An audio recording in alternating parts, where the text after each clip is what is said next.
Would you believe me if I told you that in just a few short moments, you would be armed with the tools to confidently navigate your child's tantrums?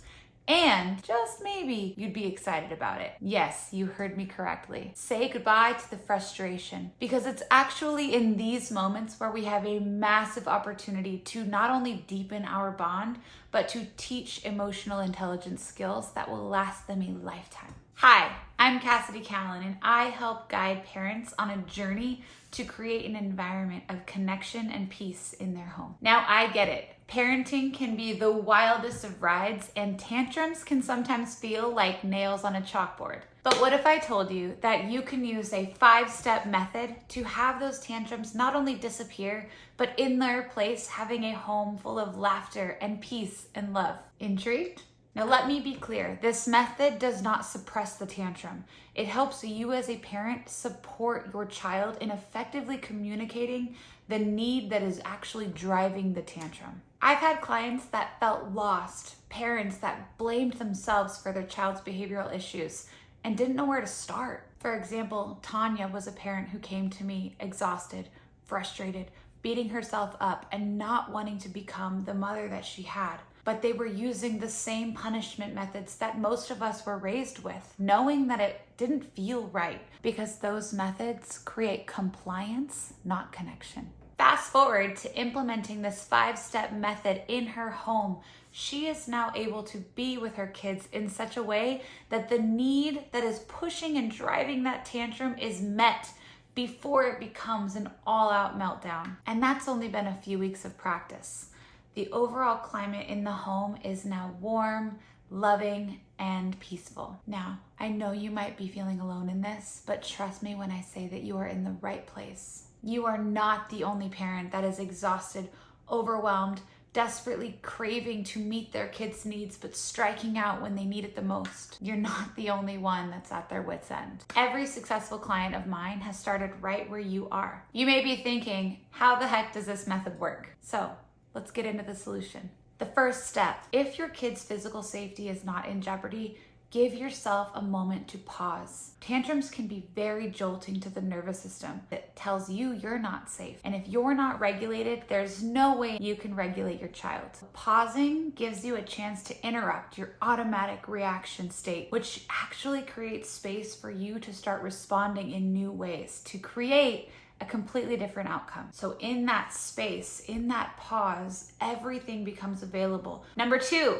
connect to your calm. You are the most important person here because you are the only one that you have control over. A deep breath sounds super simple, but it can be a powerful reset button for you to connect to your body so that you can approach your child with the calmness that they need to borrow from you. Now, this is the fun part because you can start to explore calming tools that will support you in being that source of calm. Whether it's rocking, breathing, grounding. Sometimes you can give yourself a hug. It reminds you that you are safe and you can create safety. Disclaimer, self-soothing can help in all conflicts, in all relationships. This is also an important part because you're taking responsibility for what's happening inside of you, because your child is not responsible for the trigger that you are experiencing. Number 3, empathize and connect with your child. Validate your child's emotions and mirror that back to them so that they know you are on their team. For example, oh, you are so upset that TV time is all done. I know that's really hard. Acknowledging that feeling can be the bridge to understanding that eradicates the tantrum altogether because their feelings are valid and seen by you, their caretaker. If they are already tantruming, their cognitive functioning is not available for coaching, so make sure that you are limiting your verbal directions as much as possible. Your job is simply to contain and create safety for them as they release these emotions. And I know it's easier said than done, but remember, the tantrum won't last forever, but the feeling that you give them as a resource to process that pain that they're experiencing will last with them forever. Number 4, neutral, loving, yet firm boundaries. Now, there's a lot of misconceptions out there around what boundaries are, so let me simplify it here. A boundary requires your child to do absolutely nothing. A boundary is simply what you will do if a specific action or behavior is taken. It is in response to. For example, if your child hits their sibling, you may pick them up and take them and place them in a safe place and let them know neutrally, you're not being safe. I'm placing you in a space where you can be. Number 5, collaborative problem solving, a skill that everyone needs as they grow. If your child is able, you can involve them in finding a solution. Together, you can identify that underlying need that drove the behavior in the first place. Not from making them wrong or shaming them, but to truly empower them with a sense of responsibility, because next time, maybe they can use their voice to communicate that need.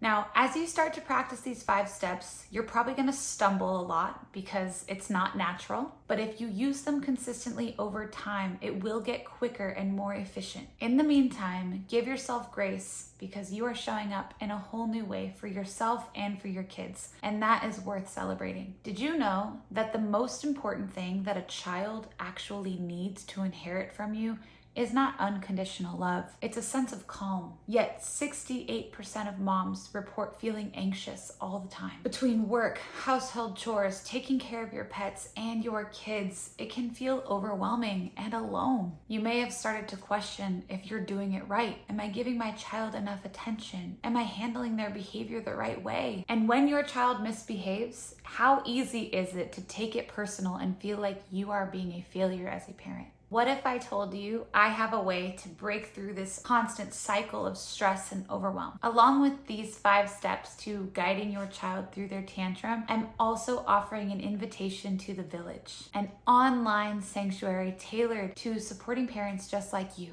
Because when parents are supported and nurtured, they are able to then support and nurture their children. In the Village, you will have access to weekly coaching, workshops, modules, and resources that are tailored to heal your specific parenting pains. It's a space for parents just like you to connect, share, and grow together. We're building a village because long gone are the days of solo, lone wolf, solitude parenting. We're going back in time because we truly are meant to work together. So if you're ready to create harmony at home, join me by clicking the link below and signing up to join the Village and all of the cycle-breaking parents just like you who are committed to raising kids that don't have to heal from their childhood.